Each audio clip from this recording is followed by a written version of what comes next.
and gentlemen, boys and girls, children of all ages, welcome to Robert Sports Show. I'm your host, Robert. As we continue on the recap of 2017 WWE NXT, if you've not checked out the WWE women's power rankings, make sure you check that out. I ranked 50 women in WWE here in 2017, or from 2017. Obviously some of those were from the Raw roster, the SmackDown roster, NXT roster, the live events roster, and some women who were in the Mae Young Classic that I thought had talent, had a future in WWE. So here is the 10 best women's matches from 2017. This will entail Raw, SmackDown, NXT. So in pay-per-view, Raw, Smack, wherever the match actually was, I'll say that too. So like the first match came from the February 14th edition of Monday Night Raw. It was for the Raw Women's title. It was champion Charlotte Flair versus Bayley, and Bayley winning the title on Raw. A month later on Raw for March 16th, we had a non-title women's match. We have champion Bayley versus Sasha Banks. We had Sasha getting the non-title victory over Bayley. And both these are 3.5 star. Number 8 came from Clash of Champions. It was the SmackDown Women's title. It was the Lumberjill match between Natalya and champion Charlotte Flair. Charlotte Flair retaining her title. I gave it 3.5 star. Once this match happened, as I'm watching Clash of Champions, and all the Lumberjills got involved, I'm like, they should do a Royal Rumble match, women Rumble match. And one freaking review of 2017 I did not do, and then they announced it on Raw a couple weeks later. It's like, whatever. So I'm actually really looking forward to that women's Royal Rumble match. Number 7 came from Fastlane, a Raw exclusive network special. The Raw Women's title.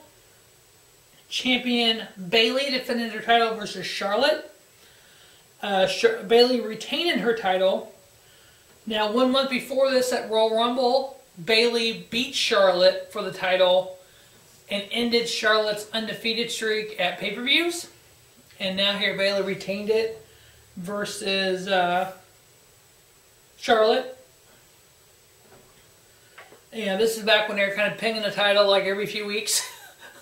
It got really old really quick. Charlotte was a four-time Raw Women's Champion. Sasha was a 4-time Raw Women's Champion. And Bayley was like a, 1 or 2-time Raw Women's Champion. It's like, fuck, are you serious right now, guys? Ping, ping, ping, ping, ping. In like freaking 3 months or something stupid.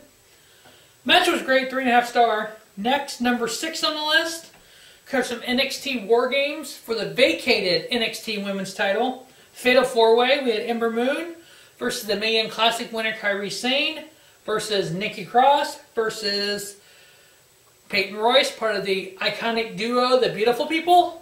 Ember Moon finally, after 2 amazing losses to Asuka at TakeOver, she finally was able to get the women's title at a TakeOver, winning the vacated NXT Women's title at TakeOver War Games.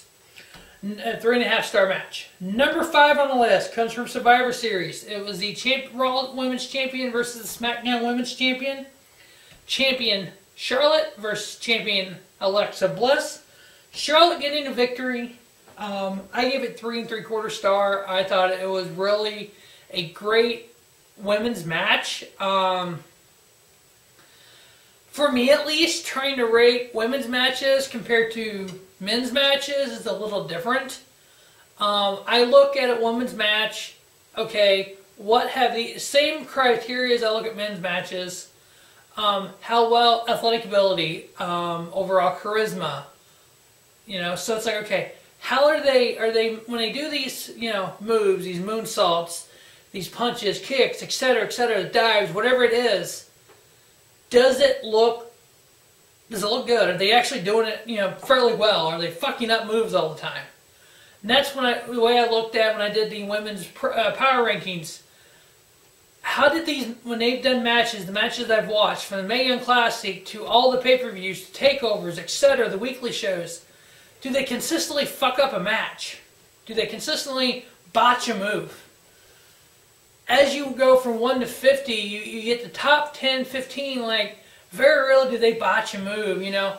You're mid, you know, you're probably, what, 20 to 40 of that range? Yeah, they occasionally botch a move, but overall they're good. The bottom 10, yeah, typically they're not winning matches, they're botching moves. They're doing a move that's like, what the fuck did they just do? So that's how I did that rankings, and that's how I typically do women's rankings. So number 4 on the list comes from Survivor Series. It was the 5-on-5, Raw versus SmackDown. Raw team of Alicia Fox, Bayley, Sasha Banks, Nia Jax, and Asuka versus SmackDown team of Becky Lynch, Carmella, Natalya, Tamina, and Naomi. I gave it 4 stars. Asuka winning it for Team Raw.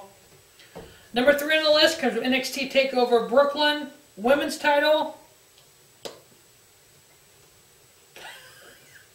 I didn't write it down, I just wrote that out.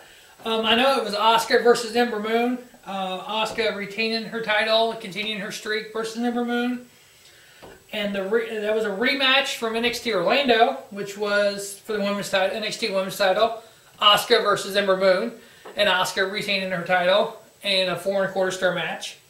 I put the Orlando match first because typically the big high profile rematches are good. They're equal to the first match, but I always think that first match is better.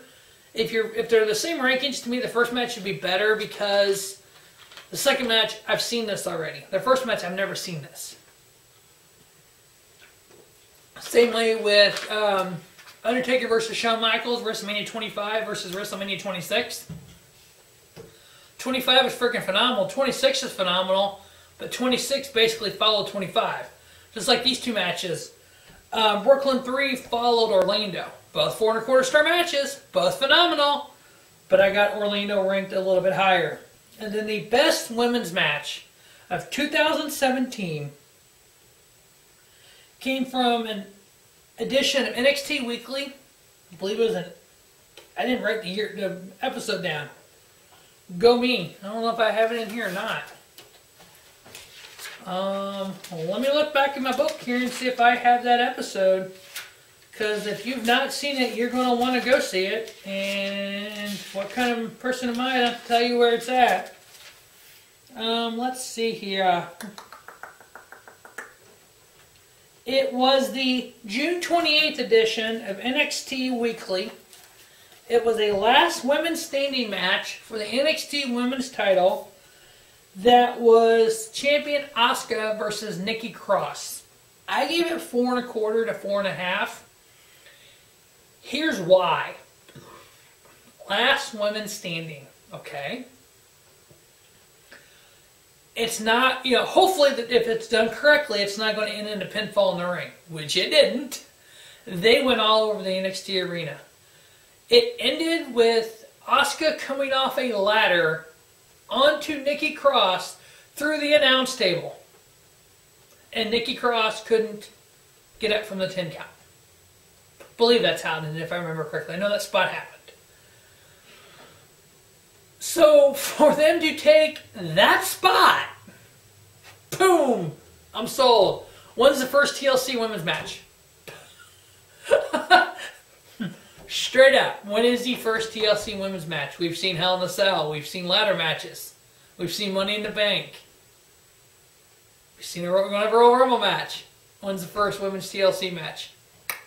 But that will wrap up the 10 best women's matches in WWE NXT for 2017. All we have left to recap 2017 is the best 10 matches of 2017 all in one. Stay tuned to Robert Sports Show for that. Make sure you check out the NFL, AFC, NFC Championship Weekend preview. Make sure you check out the NASCAR Champions Profile Series. Make sure you check out that NXT, the WWE Women's Power Rankings. As always, thanks for watching Robert Sports Show, and don't just have a great day, have a spiffy day. Robert Sports Show, your YouTube leader in sports channel content.